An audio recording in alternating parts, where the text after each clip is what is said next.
Well, good morning, good afternoon, good evening, wherever you are in the world. I am Dr. Patience Jackson Rose, and this is Co-working Live with Red Worldwide. And we are glad that you are here with us today. Today is another Smarter Start Bootcamp day. And so we're going to really be talking to you today about things that will help you get a smarter start in your business today. Okay. We started off, wanting to have this Smarter Start Bootcamp every Monday so that we would give some, insights to how to make our businesses work for us and how to make them do what we need them to do. And so today we know that each and every week we've been trying to, bring something of value that will help you to increase your ability to do business better. And we want to level the playing field. We have a lot of people that, are new, but we also have people that have been in business a long time and they need a smarter start too. So we try to expand the topics and make them broader so that everyone would have something that they could extract from our boot camp. And so here we go. We're going to be talking today about another area in business. And Javon, if you'll pull up, just pull up our slides for us so we can get going here. We're going to be talking about another area in business, becoming, a more valuable company. We have to be looking at all things, and inclusive in those things is how do we prioritize value, in business growth. We want to be big, or do we want to be valuable? And so right now, that's a big decision. Okay. It's a grand decision. When you're thinking about, am I trying to grow a big company or a company that's got big revenues, or, am I trying to run a company that actually is more valuable? And there's a difference between having, revenues that are expansive, and being a more valuable company. Sometimes you can have more money, okay, but you spend more money to run the company. And so the company may not be as valuable, to a person if you're trying to sell it, or for that matter, if you're passing it down to your kids or to your next level of managers. You got to be thinking about this from the standpoint of, okay, the longevity of the company, the customer lifetime value, and all of the things that go along with that. And so many founders equate bigger sales with better business. Okay. And we've got to the point of where we understand that that is absolutely not true. Most of us who have been working through the co-working sessions and been, who have been a part of what we've been doing here at Red, we've tried to make sure that you have that understanding that not all revenue carries equal weight. Sometimes it costs more, to make more money or to make even less money, okay, in some areas of sales. And so we want to explore, why recurring revenue often leads to higher company valuations than one-off sales. And so this is really important, and we'll jump into it. First of all, talk about the power of recurring revenue. So, the first thing that you need to understand is that what is recurring revenue? So let's just kind of go back a minute before we even go that far. What is recurring revenue? Because we want to make sure that everybody who is, participating in this session understands the difference between reoccurring revenue and recurring revenue. There are very different things. Okay, they are very different things. So reoccurring revenue is revenue that you could make you might be making that revenue from the same client, every day or every week or every month, but at any time that client could decide, I don't think I need this. And they just kind of, walk away because it's not something that is a locked in contract or a locked in, service for them, with a service fee, or, that they're, that you're receiving from that client on a regular basis. It is reoccurring. It is the same client that buys from you, but sometimes you have to, go after that client. And so we call that getting a client every day. Okay. Going to get a new client every day, or a renewed client every day per se. But when you have recurring revenue, these are your subscription fees, your longer tier contracts, that lock the client into something that's predictable for you. Okay, you can predict the profit because of the fact that they come back. You got their card and their card is being billed, or they've paid up front for an annual fee, that it gets renewed every year, and this is a continuous process. Okay, so the power of recurring revenue is that it's predictable. Subscription models, higher tier contracts, government contracts, these types of recurring scenarios, they provide for you automatic customers, and it's a stable, foreseeable income stream that reduces uncertainty about your future earnings. And so I'm really excited about some of our clients who have locked into this. We have one client who is running a network, and what happens with them is that they take $5.99 a month, from each one of their customers. The customer, in order for them to get access to watching the episodes, they pay $5.99 a month fee. Okay. And so that fee is coming off their card every month. And as a result of that, they get access to the episodes that are on that channel. Wonderful model, and it's wonderful because for them, maybe they only have one episode, per day. Okay. But they've got the $5.99 a month.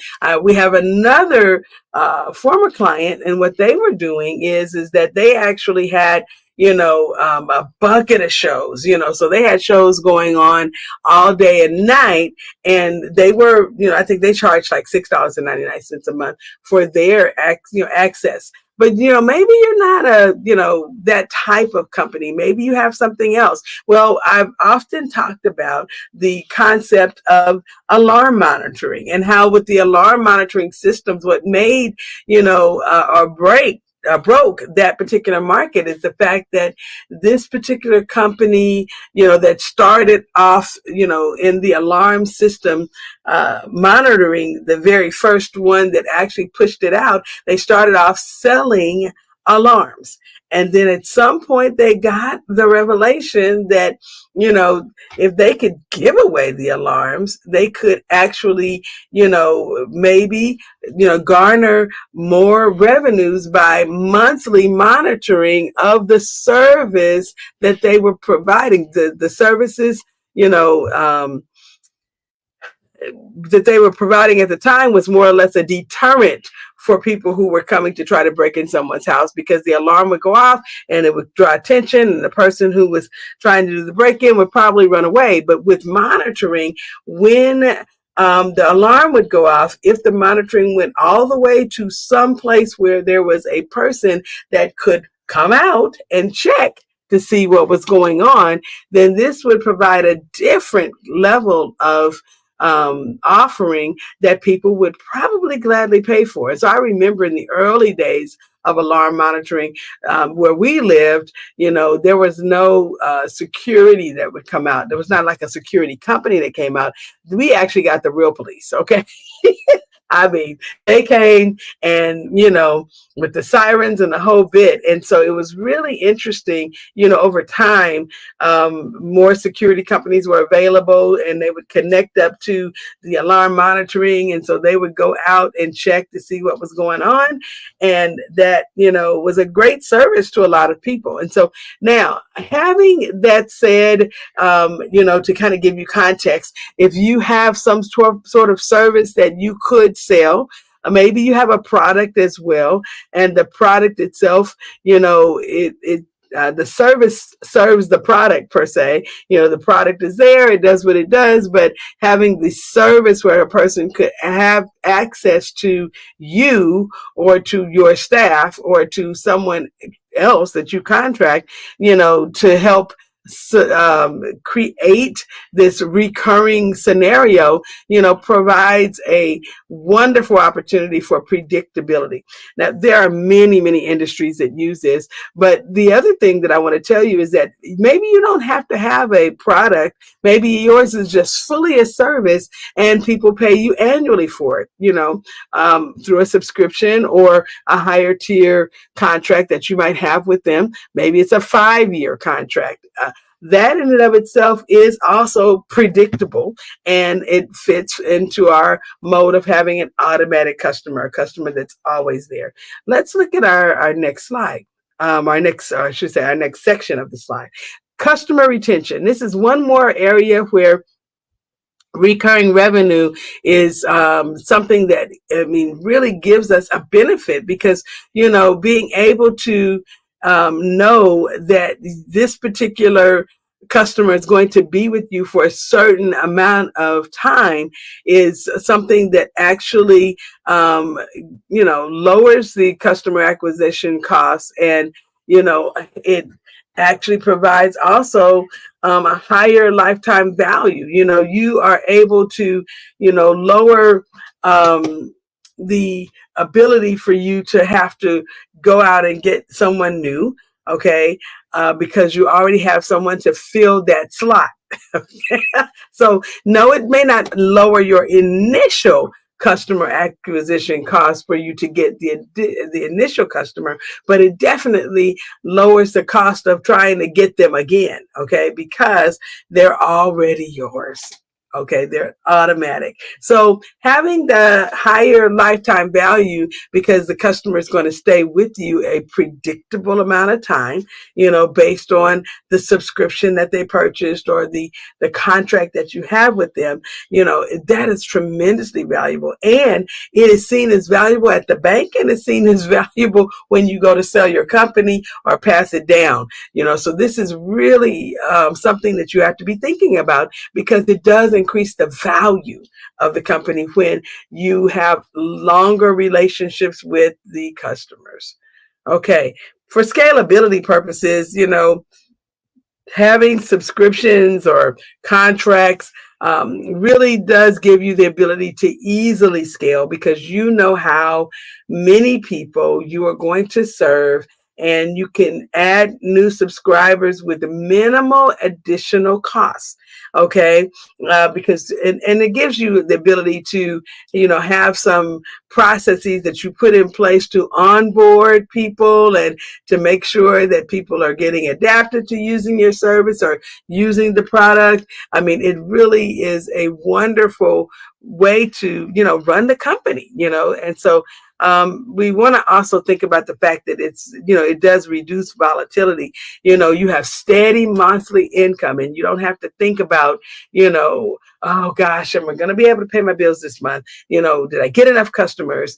It becomes very old really quickly when you're out there pounding the pavement every month. When you can make it so that you have, regular recurring revenue coming in, you can weather seasonal fluctuations because you don't have to think about that. I mentioned this in a earlier podcast about how when I bought one of the houses that I had in Texas, early on, we had, our grass was huge, because the landmass area that our house was sitting on was quite extensive. And it was just a lot to even think about trying to mow that ourselves. And so we had a wonderful landscaper, and he charged us a monthly fee. And even in the months when he didn't have to necessarily mow, he had other things that he would come out and do. But we, paid him that fee every single month. And it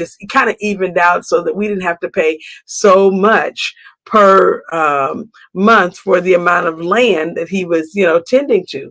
But the interesting thing is that for him, he had many customers on that same kind of plan. And so he didn't have to concern himself that during the winter months, when he didn't necessarily, cut the grass, he would not be receiving, any money, because we paid every month a certain amount, and the months were spread out even across the time when he didn't necessarily mow. So, reducing the volatility in a company is really, really important. Having the ability to have in kind of a more even revenue set of revenue that comes in, gives you the ability to run your company more efficiently.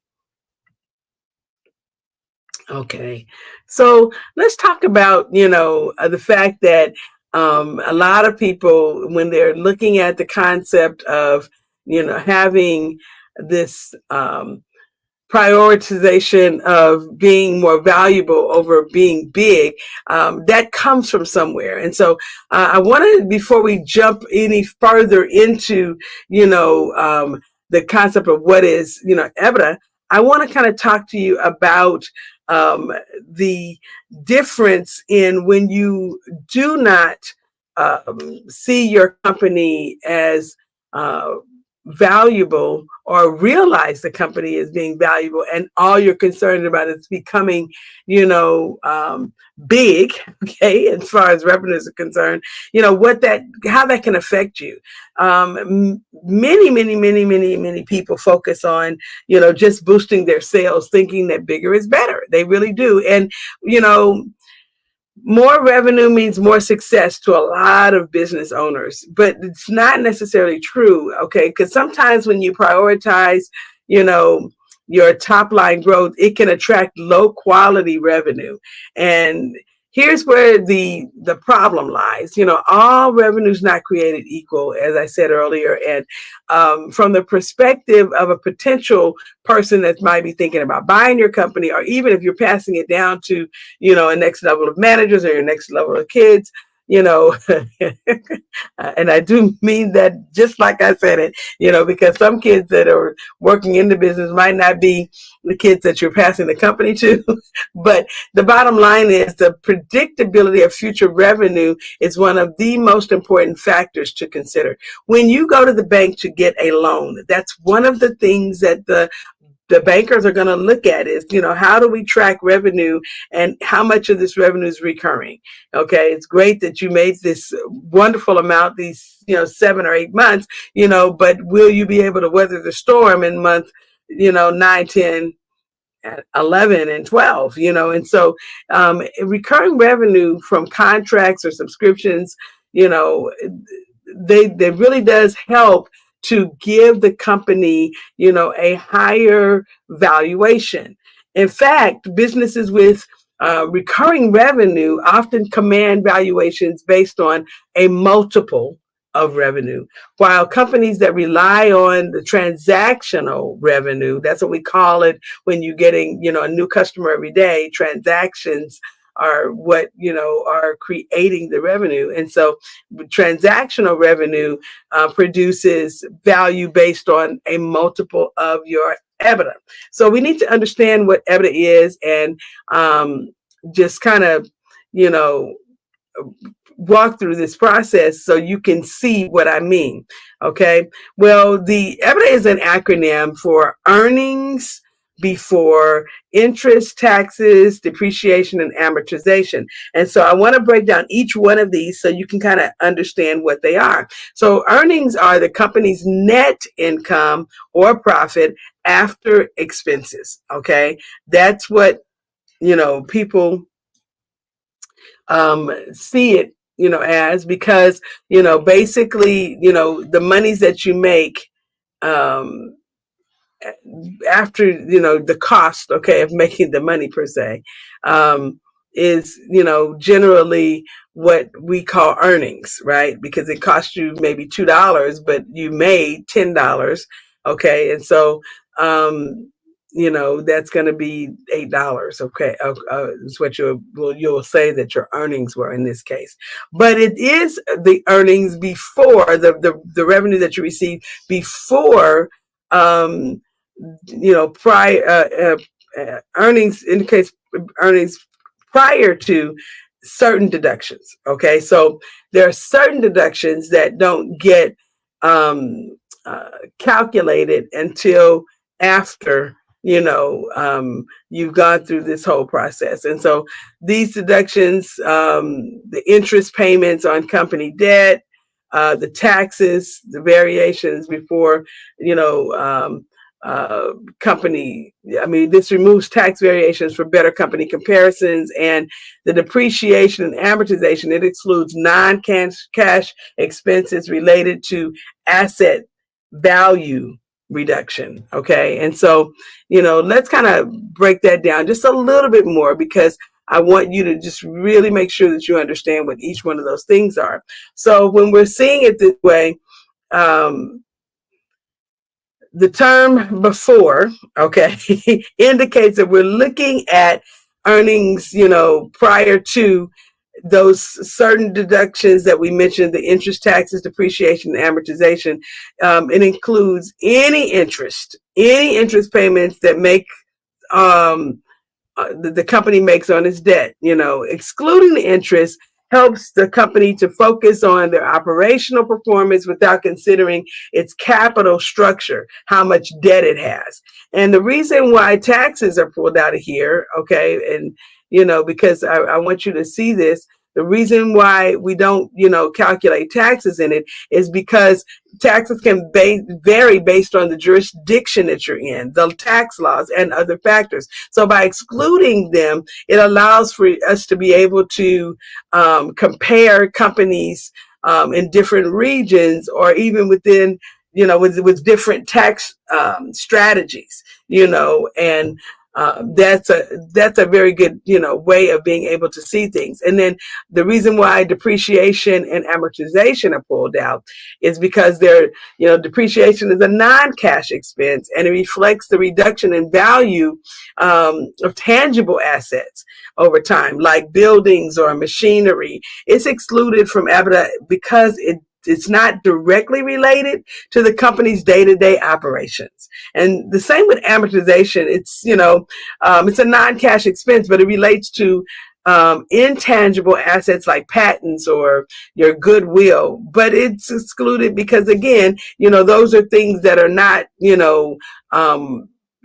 necessary for us to measure, the companies against other companies. So it's used to measure financial health because it focuses on the profitability of the core operations of the company. Investors and analysts use EBITDA to assess a company's operating performance without the noise, okay, of financing and accounting decisions.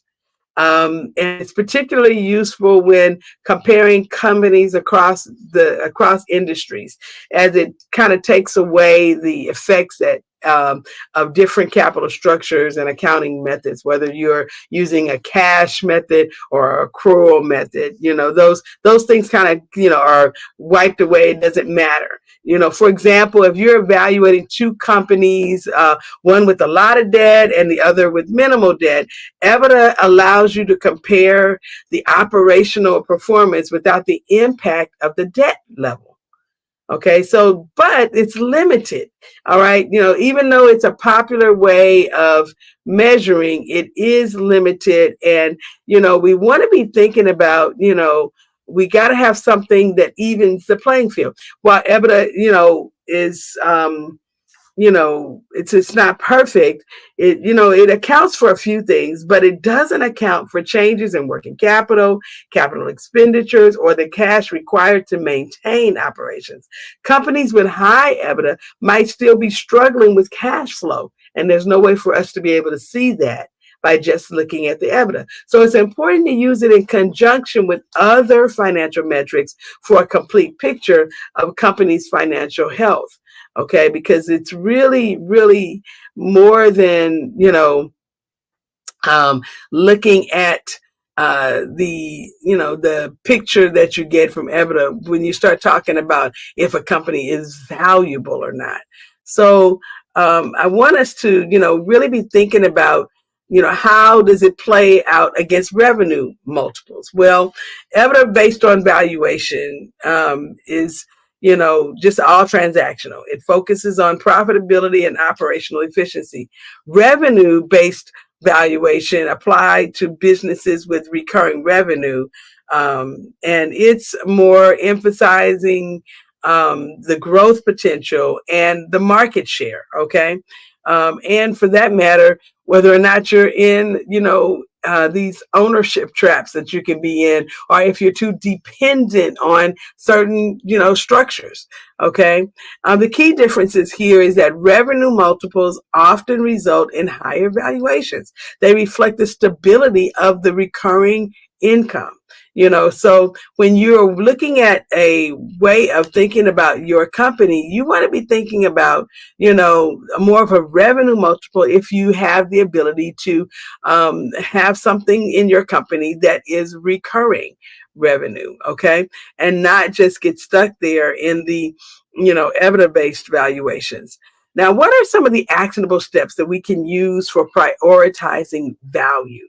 How can we prioritize value? Well, this is going to be really important because a lot of times people get stuck, in this place of, um, uh, you know, not being able to prioritize the value. And let me just tell you, just a few things before we go any further, is when you are valuing a company based on recurring revenue, it often commands higher valuations because of, the fact that it offers predictability, stability, and sustainability. And that's highly attractive to investors and potential acquirers. And it's also highly attractive if you need to go to the bank and get a loan. So, let's kind of talk about these abilities, that we have to stabilize our income. When you're able to prioritize recurring revenue, you know, it kind of helps and for a company to um, position themselves, where the stability of their company is viewed. Okay. And so prioritizing recurring revenue by exploring subscription models or longer term contracts gives you the ability to stabilize your income, and people can see that the income is stable. The people that matter, like the ones who might be buying the company or that might be receiving the company if you're passing it down. And then it gives you the ability to focus on retention. You can implement loyalty programs and improve customer service, or to reduce your churn rate. Let me tell you what a churn rate is. I'll remind you what a churn rate is just in case you don't know. Those of you who've been watching, you probably can remember when we talked about churn rates earlier in the year. But a churn rate is how many people are going to continue with using your company. Okay. So when you have a set level of automatic customers, will you lose any percentage of those customers or sales, okay, after, you have contracted with them, or they've subscribed, or for that matter, after they've purchased, how many people might return, the product, or might ask for all their money back? What is your churn rate? Okay. And so that's what, we're looking at. I mean, how many people remain customers and how many, jump ship. Okay. So that would be the churn rate. All right. So you can focus on retention though, when you are prioritizing, value. Okay. Because that really is an important metric, and it's important for you for a few reasons. You want to make sure that you can continue to do business and count the business that you're doing year over year, through some process. And so when you have loyalty programs that, or customer engagement programs, that continues to make sure that your customers stay with you, they choose you and they stay with you. Okay. That this is big because it just makes sure that your company has that to, contend with over time, that you're constantly, emitting value, and it can be seen. Okay. The other thing is you build scalable systems. Okay. Creating processes that can function without you. Let me say it again. Creating processes that can function without you. It gets you out of that owner's trap that we talked about.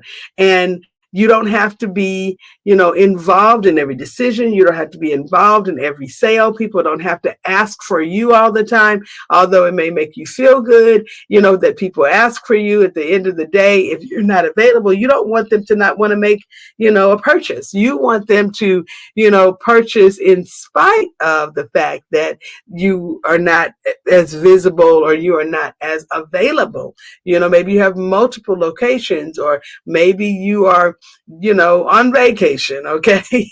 There are lots of reasons why you might not be available, and you don't want that to be a factor at all in the purchases that are going on in your company. And then, another actionable step is being able to align with your long-term goal, making decisions that support your overall vision, not just what's happening in the short term, in the interim. This is really, really important, for your company. And we really can't stress it, enough, that you got to be looking at your end game and not focusing just on, the moment by moment.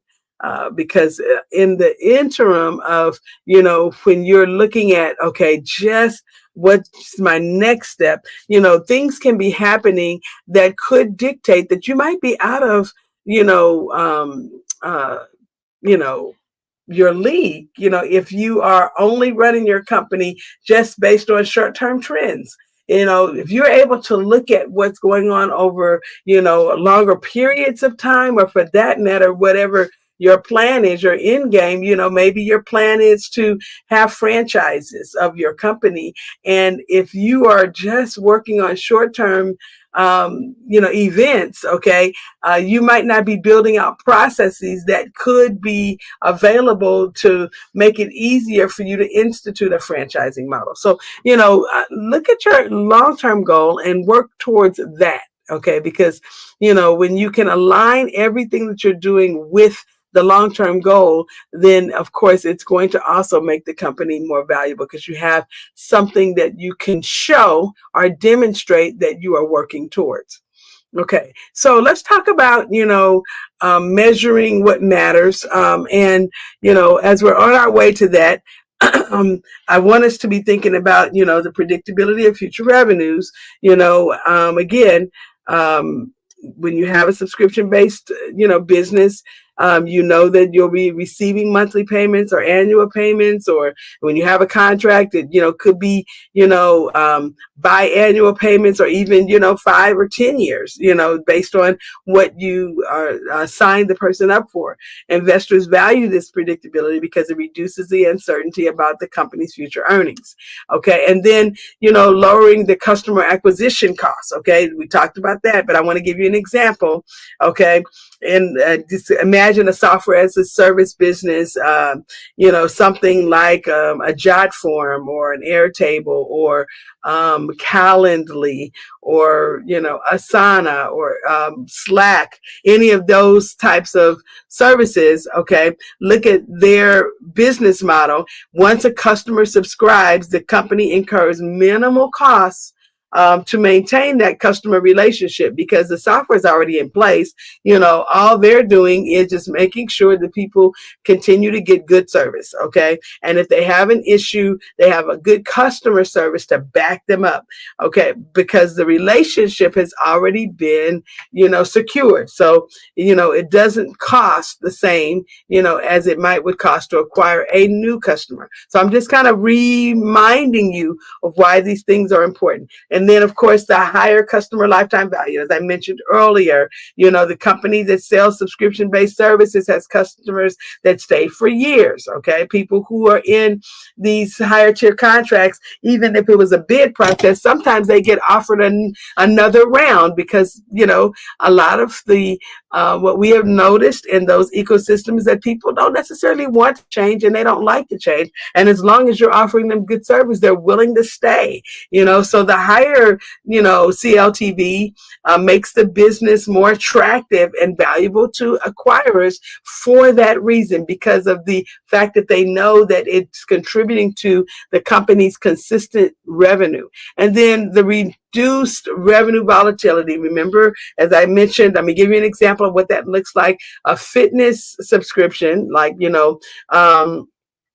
24-hour fitness or Planet Fitness, or some of these other Lifetime fitness, some of these other companies that might have that type of subscription service. They have steady monthly revenue, okay, regardless of seasonality. Whether people are coming to the gym or not, they are getting those funds. And while a business that sells fitness equipment, they make the one-time sale, the equipment goes to the house of the person or to the wherever they want it to go. And they might see significant fluctuations in their sales per year, or year over year, or even, during the year, because they're making a one-time sale. So, we want to, just kind of keep that in your mind as we're, wrapping up the concept here. And then also, thinking about maybe recurring revenue models that, being easier to scale because the business is already established a base of loyal customers who contribute regular income. So all they have to do is really add more subscribers or expand the contracts, rather than constantly reinventing the wheel with a new set of customer acquisitions. The scalability is highly valued, in business, because, you can look at what it costs for you to do this for this amount of people. And now if you were going to serve 3 times that many, you have some costs that you can associate with, what that looks like. And, I'll give you an example. A cloud storage company that charges monthly fees of, maybe it's like, Box.net or Dropbox. Maybe you're paying them $39.95 a month, and for them, they can look at all of their subscribers and see how much it's costing them to provide that same service to, 100,000 people, and see if, they're rolling something else out,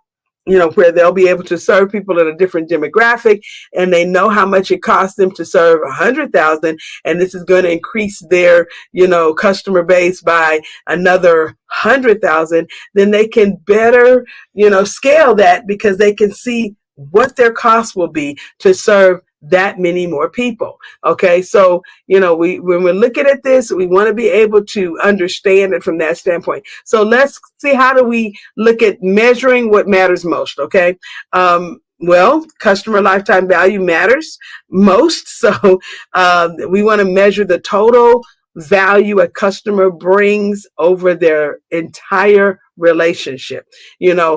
How much did it cost for you to acquire the customer? How much is it costing for you to serve the customer continuously? And if they're going to stay with you 10 years, what is that value of that relationship? And how much are they paying to remain connected to you for this amount of years? And what is it costing you to do it? And now you have a profit that you can say, if each customer stayed with us for 10 years, this is what that value looks like. Okay, so that's your customer lifetime value. That's CLTV.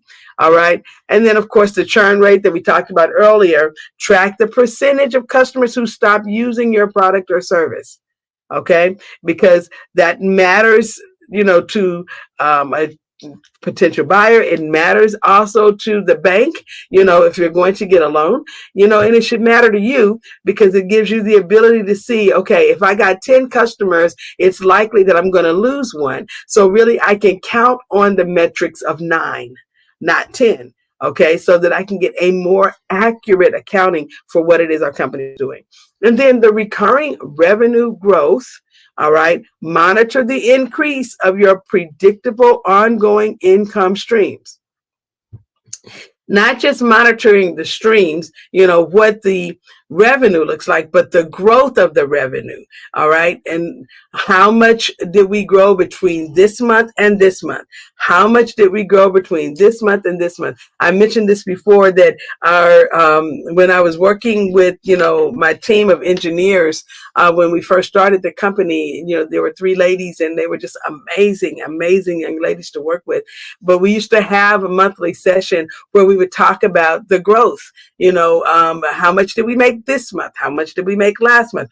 Why do you think we made that much? What is it that we can see that it was different from month, 10 to month 11 and from month 11 to month 12? Is there any seasonality that we can account for? What are we doing in terms of our acquisition of new members? All right. And how does that work? So, having the ability for us to measure that, gives us insight that we can, use to push other things forward. And then lastly, the gross margins. Assess the profitability of your core operations. What are the margins there? And how can you, really track that? Okay. Because when you can see what those margins are, that helps you to understand, how the business is doing overall. Okay, so we kind of, we'll look just a little bit at this case study because, this is a software as a service success, and we'll look at some metrics. Okay, they had $1 million in revenue. They had 1,000 customers. They had a valuation of $5 million. That's what their company valuation was in 2018. When they got to 2019, their revenues were $2 million, but they had grown by 1,500 customers, right? So now they're at 2,500, and their company valuation now is $12 million. And there are lots of things that could have, really, attributed to this huge valuation fluctuation from 5 million to 12 million, because of the customer acquisition cost, but also some of the things that I want you to think about is this particular company had, moved to a revenue model that was more subscription based. And so people were paying, monthly fees, that were different than what they were doing before. Whereas, when they first sold the service, that, it started off as something that you can put on your computer. Okay.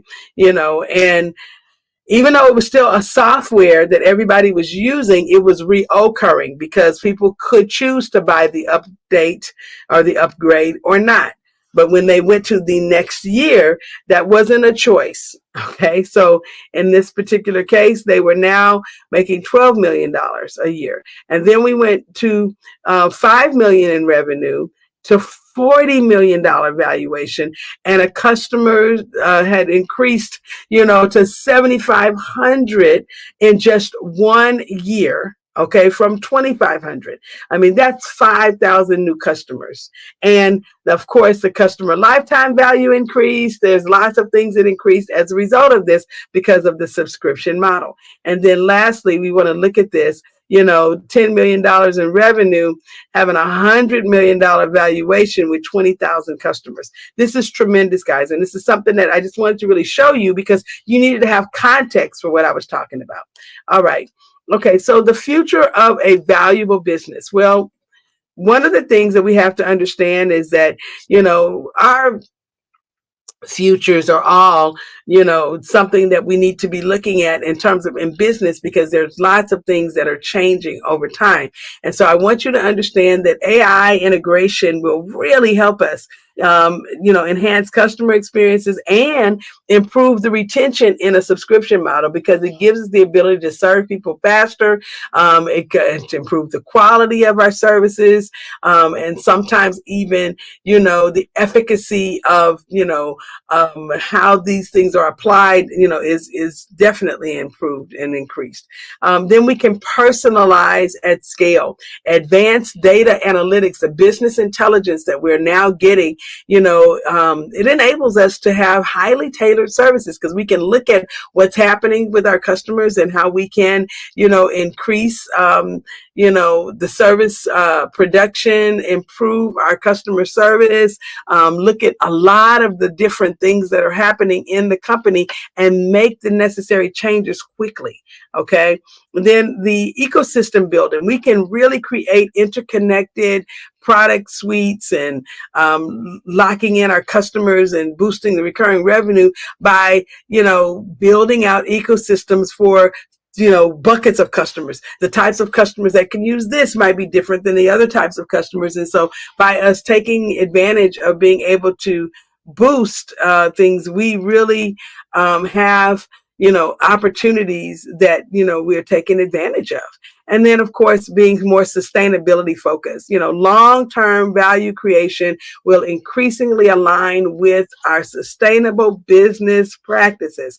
When you are looking at, building deep, staying around longer, reutilizing some of the retargeting your current customers for new services, but reusing, some of the same processes that you used to put out the first set of products, when you're putting out new products, can help you to sustain the company, far beyond what you could have imagined, when you started, so these are really, really important concepts. And I'm hoping that you were able to extract something from today, that will help you to, boost your company's revenues, but also, increase the value, prioritize being a more valuable company over just being big. This has been Dr. Patience Jackson Rose with Co-working Live with Red Worldwide, and we will see you again next time.